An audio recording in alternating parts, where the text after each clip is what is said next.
Yung mga idol, punasan muna natin yung kabayo natin.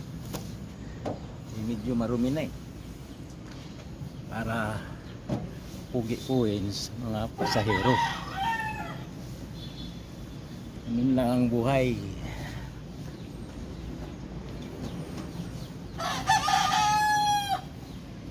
Kunting punas-punas, pugi na.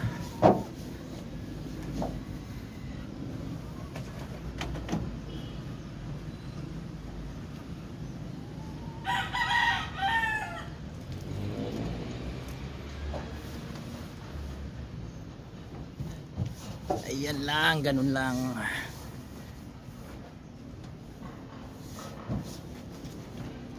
Mamaya, banat na naman sa kalsada.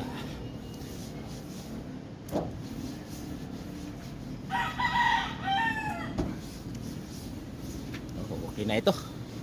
Pwede na ito. Pugi-puwins na ang kabayo ko. Thank you mga idol.